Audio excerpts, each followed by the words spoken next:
Thank you for listening to the Speaking Out on Sex Abuse podcast with hosts Clara and Jimmy Hinton.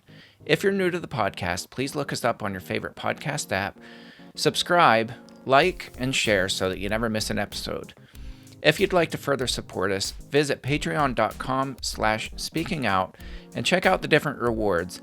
You'll find exclusive rewards if you sign up as a patron of the podcast. Thank you for your support, and let's get into the show. Thank you for tuning into this episode. Thank you, as always, to our patrons who make the podcast possible. And today we're talking about a subject that keeps coming up. Yes, it does. We recently had a patron ask this question, and there's just been kind of a string of people asking this question, so we're going to get right to it. What do you do when there is not a reportable incident, but you just have this itching, burning passion, fire inside of you to tell somebody that somebody is not a safe person? Maybe you see some boundaries that have been crossed. We see this all the time with, oh my goodness, school teachers, with doctors, with you name it, pretty much any profession. Right. So what do you do if there's not yet been something that is reportable? Because a lot of people are extremely focused on, they call it abuse prevention, but it's, I don't think it's very preventative, reporting. People are really focused on reporting. There's a lot of training on abuse where they focus mostly on reporting abuse. Well, if you're making a report, that's after the fact.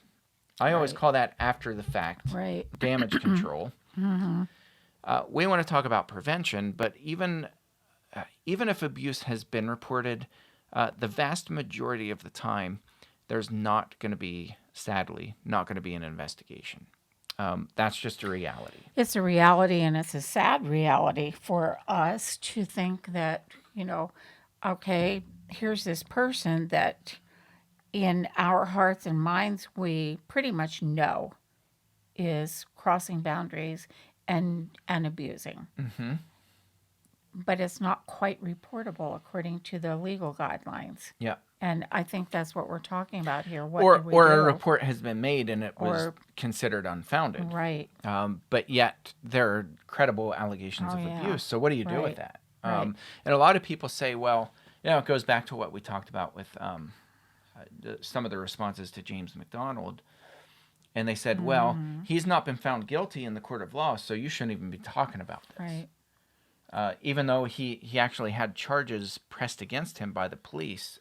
He had criminal charges, 2 felonies. People are saying, well, he's not been tried in a court of law. Innocent until proven guilty. guilty. Yeah, right. And so you are going to have pushback. You're going to have people who say that. And they're going to say, well, look, this person's not been found guilty in the eyes of the law. Therefore, you're forbidden from talking about this. I disagree. I think if there's a credible allegation, as long as it's not gossip, slander, you're making up information to harm somebody's reputation, if you have good information and it's precise information, it's credible information, you have every right to talk about that with other people. Not just every right. I think morally we know we need to. Yes. We know that we have to. Yeah. And so my short answer is this. And I know it sounds oversimplistic, but this is the standard that I use, and well, it may not be right. It may not work all the time, but it's my standard. It's a standard that a lot of us use. So yeah, that simply is do what will allow you to sleep at night. So, in other words, if there's something that's just gnawing at me, and I'm like, I can't believe this person is getting away with whatever. Maybe it's a coach, and you see this coach that's inappropriately touching kids, like not full on groping, but just there's some uneasiness about it, and maybe some other parents have complained, and maybe there's an issue like we read about before. This case that's on Megan and Dominic Benninger's website, where this guy not only had a credible allegation by a 4-year-old or a fourth grade All student, right. Yeah. but he was promoted and given the title Teacher of the Year in the midst of those Right. allegations. And he took up school bus driving in addition to teaching school. Only to find out years later, these credible allegations, and when the community Were came out and correct, praised him right. and Yeah. did like these drives to raise money for him and all this stuff because they felt bad for him and because this little fourth grader was falsely accusing him, quote unquote, he ended up being arrested with horrific crimes. And so the question is, what about the parents of that little girl who did report it? What about other kids in the class that saw things that made them uncomfortable and they were reporting that to school admin? What do they do? What do the parents do? And so, again, this needs to be taught. Your standard needs to be, what will allow me to lay my head on the pillow at night? I dealt with situations like this, Jimmy, a lot while serving 15 years on our school board. Situations would come up that were situations of abuse, but they could be reported but not proven. Yes. And we would take often stacks of information like this to the attorney, and maybe it would get one step beyond and then thrown out. Yeah. There are so many loopholes, and it's so frustrating because when you're dealing with a teacher or a pastor or a coach or whomever, you need to have your ducks in a row, so to speak. And when you think you have your ducks in a row, you have all kinds of what I call hard facts, really. And then it gets pitched out. What do you do? Is extremely frustrating, number one. But number two, I agree with you. You do what allows you to sleep at night, Yeah. which was what, most of us have to find ourselves doing in a lot of cases because a lot of cases are simply not reportable. Yeah. Or they are reportable. Or they are, and and like it this, fell they flat. get That's right. thrown out. And so what I see a lot of people do, and I really don't want people to go down this rabbit trail, and I understand it. Like, it's so easy to go down this rabbit trail, but they'll start this rally for educating people about how awful and corrupt the police departments are. And I'm like, Yeah. for me, like, I've had so many people come to me and they're like, what can we do to get the police department's attention? And I was like, honestly, I mean, even if you get their attention, sometimes there's something on their end that prohibits them from launching a full-blown investigation. It can either be that the legality is just not there, or they're overworked, overbooked, overtired, overstressed, overwhelmed, and this particular case simply doesn't have priority over some of the other ones that they're dealing with. I know you and I have worked on things like that where we've seen how that works.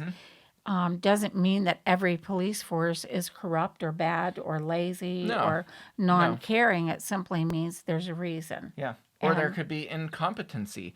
Or you could have a police officer who's an abuser, him or herself. And they just don't, maybe they empathize with, with the abuser secretly. Or one who simply doesn't care that much. Yeah. And there are people absolutely like there's that, a small as we percentage. know. Yeah. Yeah. So, I mean, there's a host of reasons, but what I've seen people do is they get so hung up on, we've got to really get the police, get their attention and get them to investigate. And they put all their time and effort into that.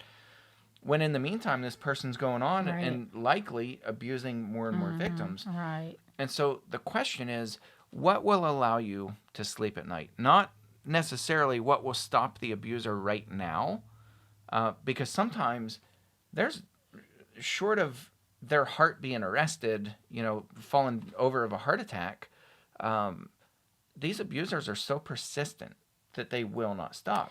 And you're not going to stop them by Right. going around telling people that you think they're an abuser. They're just going to turn around and try to make you look Often like what you're happens nuts. is that takes the focus off of the abuser and puts it on another, Yeah. in another area, many times on the police force or on a group of teachers or a guidance counselor who wouldn't listen, that type of thing. And the abuser just continues going about his or her business, Yes. creating harm.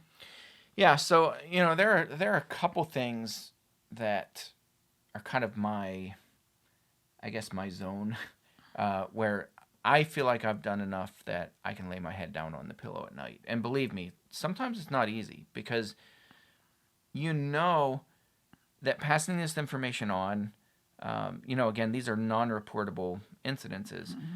So you're informing people who generally don't really have a detailed understanding of what abusers do and what they're capable of. And so you're trying to convince people of the unconvincible. Right. And so a couple things can happen. One is that they'll get extremely agitated. Two is that they'll turn and go behind your back and tell the abuser, who probably is good friends with them, so and so. I just want you to know, so and so is talking behind about your you. back. Yeah. Yeah. Yeah. And Exactly. they'll kind of out you. So you have to be prepared for that. I've seen it completely just blow up, where the outcome was like completely unfavorable, where multiple people got upset. We're like, why would you bring this up again? These are pretty serious allegations against this person, Right. and what evidence do you have? And unless you've reported it, unless this person is in handcuffs, you shouldn't even be talking about this. So I've had that happen. As have I. I mean, pretty much the sky's the limit for what types of responses can happen. But at the end of the day, for me, I want to know that I did everything within my power to warn as many people, or the most significant people within that person's circle of influence. And then I can sleep at night knowing that, yes, they're probably still abusing. No, I did not stop this person from abusing. Yeah. Not yet. But I've done all that I can do. I've done everything that I can physically do. And therefore, I've cleared my conscience, and I can sleep at night I'm knowing sitting that I did here all I can do. rather quiet because I think of so many times mothers have messaged me, called me, emailed me, and said, my ex-husband has joint custody or visitation rights with our children, but my child comes home from a visit there and says what daddy has been doing. Yep. I've reported it, but legally the law says, the child is too young. There's no physical evidence. You don't want to put your child through all there is of, dragging their child and stirring up all this mess with this father, and on all the excuses go. Yet the mother knows there's abuse going on. Legally, she must send that child with the father. And it's torturous. It's horrific. It really is. It's torment because she knows. And I mean, I'm thinking of more than 10 different families that have contacted me, and I know you have more, many times more, with this situation. Yeah. And their hands are tied. Yeah. And I don't think they sleep at night, not comfortably. But you have to do the best that you can do. And I mean, that's the other thing too, is you can get creative. And again, this is very unique and very personal for every individual. But for some people, for some parents, and I'm probably one of those, I would not, if my kid was coming home and we had split custody, and they were saying, well, mommy touches me and makes me uncomfortable and threatens me and says, she's gonna do this if I tell her, or whatever. I first of all, I would report it over and over to clear my conscience, and because it's that stuff is reportable. But if there's little minor things where there's manipulation and deceit and, maybe anger, burst of anger, yelling at the kid, belittling the kid, bullying my kid, if that kind of stuff is going on, I'm the kind of parent where I would find out what states allow secret recording. Oh, yeah. And I would find a way. Recorders are so small now, both audio and video, that you see this all the time where parents will get secret recordings of teachers, their kids. And I love this because their kids will come home and the kids are crying and they're like, my teacher's bullying me. And, well, did you tell the principal? Yes, I told the principal and they didn't believe me, and whatever it is. And so the parents slip a cell phone or they slip something in the bag of the child and they secretly record it. And lo and behold, these recordings come out you find out, holy cow. I guess that's state by state by state. It is. I think there are 14 states. Pennsylvania is one of them. I think there are 14 states that you have to have consent from the other party. Why did I know Pennsylvania would be one? Oh, yeah, of course. Why did I know that? Yeah. So, I would find out, though. And parents have that right. And I would talk to law enforcement. I wouldn't be like some vigilante. Talk to law enforcement and say, what is within, or an attorney or whatever, what is within the bounds of the law that will keep me from getting in trouble, because I don't want to break the law. No. Like, I would never recommend that people break the law.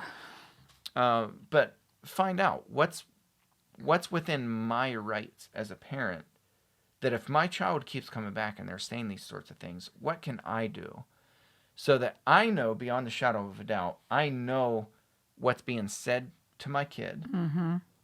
I know what tone it's being said in. Used. Right.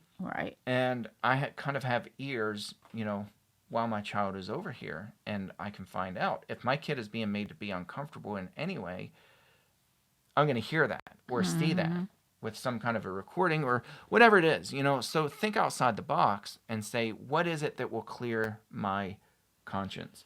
And a lot of times what we do is we wring our hands and we're like, oh my goodness, like, and I understand it. So I'm not picking on anybody, but we make ourselves sick and we say, I have no options. To where we don't do anything. Yeah, that's right. Right. And except worry. That's right. And we worry ourselves physically ill. So there are always options.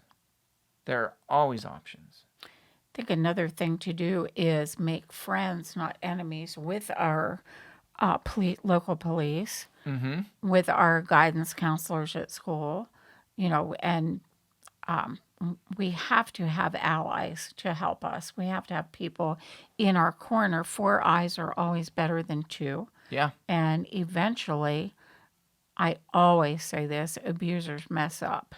They do. Yeah. They get absolutely. too brave. They get way too brave. For sure. So, yeah, I would find out what works for you personally. Other people, I wouldn't really be too concerned with what other people are saying, because there are going to be naysayers. There are going to be people that tell you that that's wrong. That's just wrong. You're on your moral high horse. Whatever it is, you're going to hear all kinds of things. I would block those out and say, again, that one question: what will allow me to sleep at night? What will clear my conscience? I'm thinking of the ones that know there's an abuser, a known abuser, like in a church congregation. They have the closed door policy there where the elders withhold this information from the family, the church family. So as something that would make me be able to sleep would be to expose that person. Yeah. By email, by whatever. And that is information that is public anyway, as we've said. I think I told this story here on this podcast. I don't remember if it was on the public podcast or if it was private to our patrons in one of our live streams. But I had a gentleman who I was talking to, and his both of his daughters were abused in a really horrific way at this mega church. The mega church just would not take any responsibility. It happened on church grounds. Just the worst case scenario. And so the church wouldn't own up to it, and they knew that this person was an abuser. There was clear evidence. I saw the emails. And so he wasn't getting anywhere, and ended up filing a lawsuit. But in the middle of that, he kept talking to me, and he was like, I have this idea. And he's like, I'm trying to let other parents know. And he's like, I cannot, like his words, I cannot sleep at night until I inform other parents at the church that this rapist is still at this church. Yeah.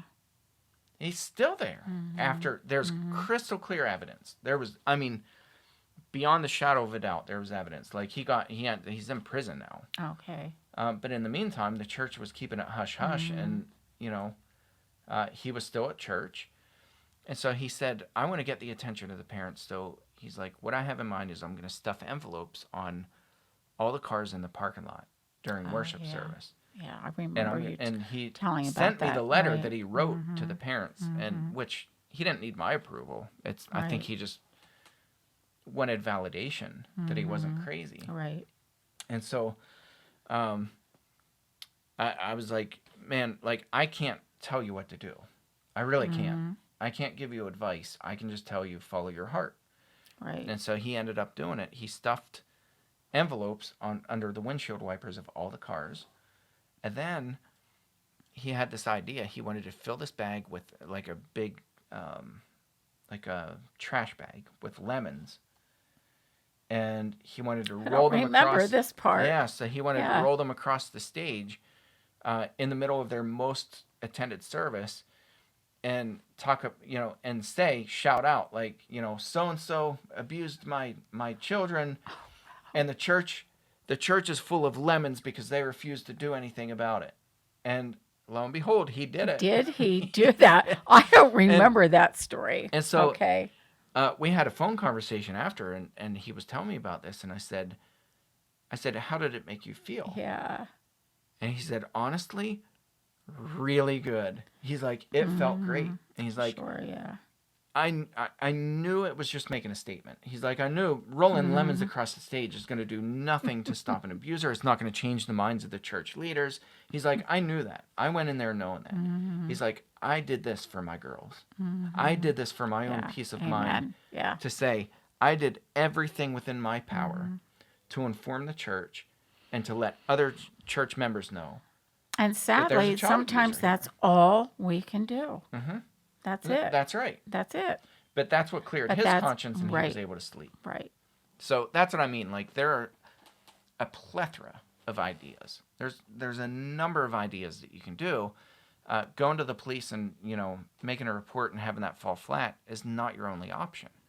I like the idea of your repetition with the police also. Sometimes we have to become a friendly pest to remind them, hey, we're still around. Yep. This is still going on. I know it, and we need your help. We just need your help. Absolutely. Yeah. Yeah, and for some people, that's, maybe you feel like it's reportable, or you've researched it, and in your heart you know it's reportable, but yet you have a police officer who says, well, that's not a reportable incident. Right. That's one of those where, for me, to be able to sleep at night, I'd be like, well, I'm going to report this to another police department. Or a different police officer within that department. I'm not going to just say, oh, okay. Like, for me to clear my conscience, I'd be like, well, I want to make sure that this is not reportable. Right. Exactly. So, yeah, those are the sorts of things we're It's a headache, about. Isn't it, people? It really becomes a headache because when you know, you know.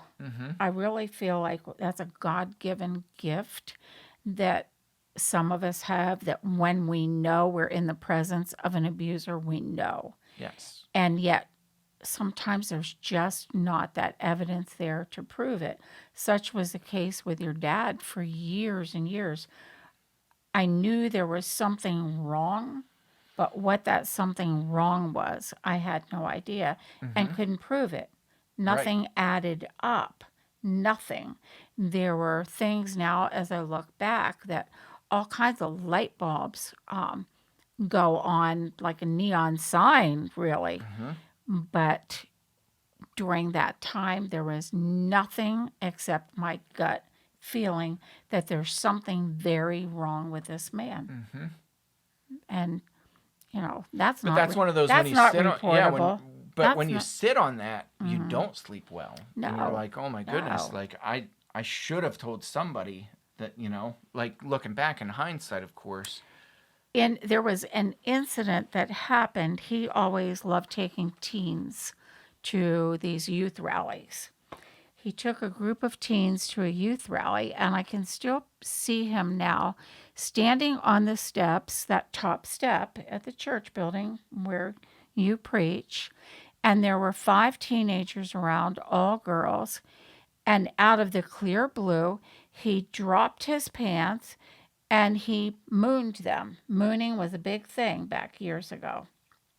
If you're showing his butt, his bare butt. He did that. I was mortified because it leaves you like you don't know what to say. And of course, the girls were just shocked and then laughing and saying, "Oh my gosh, John, you're a preacher and you did that." I shared that incident with a couple from church. It bothered me so bad. And I said, I can't sleep. I mean, they left, went on the youth rally. That Sunday, I shared with them, and you know what their response was? I don't think he really did that. You probably saw that wrong. Mm-hmm. He would never have done that. Yeah. And Jimmy, it just shut me down because there were other odd things. I mean, that's super odd. Yeah. Super bad odd. That's bad. not okay. No, it's not okay. And that, in hindsight, that is a exposure is And of course, reportable. I didn't know that was back Right. how many years ago? Right. 30 years ago. But the shock, the stun, everything. But when I talked to them and I was told, you must have seen that wrong, he would never do that. I never shared with anybody after Mm-hmm. that. And I totally understand when children go to an adult and say, so-and-so did this to me, or he was staring down my shirt, or he touched me in a bad way, or whatever. And when we respond, I don't think you must have, that must have been wrong. Yeah. He would never do that. Why children keep quiet for 20 and 25 years? I get it. For sure. I totally get it. The whole ball of wax is really hard. Yeah. But we need to not keep quiet. I wish that I had stirred the pot more about that. That is not okay. Right. It was very, very not okay. And just because 2 people said, you must have seen it wrong, I should have gone to 2 more people and 2 more people and 2 more people. Yeah, that's what I mean. Yeah, like find out what's right for you. And for some people, it's like an email blast where they have to tell everybody. For other people, it's like, well, some people have a level of immaturity where they're going to take that and they're going to go right back and, or they're going to make up a bunch of lies about me or whatever. Like some people have that insight and they're like, I'm going to pick a select group of people and with a lot of wisdom and I'm going to tell them, like I said, it's so unique for every person and there is no one right answer. But always do what will clear your conscience and allow you to sleep at night. I love that. I Bottom just line. love that. Yep, absolutely. So we'll give you that to think about. We would love to hear your comments. Let us know some of the instances that you guys have stopped. We're always open to hear what you are going through or what you've done and possibly what you've done that's worked. Yeah, for sure. Yeah. There's a million different scenarios. Right. So thank you for tuning into this episode, and we'll catch you next round. Thanks again for listening to today's episode. A special thank you to our patrons who make this podcast possible. Please help us get the word out by searching for the Speaking Out on Sex Abuse podcast in your favorite podcast app. Be sure to hit subscribe and rate the show. Please consider supporting the podcast by becoming a patron and check out the rewards our patrons receive.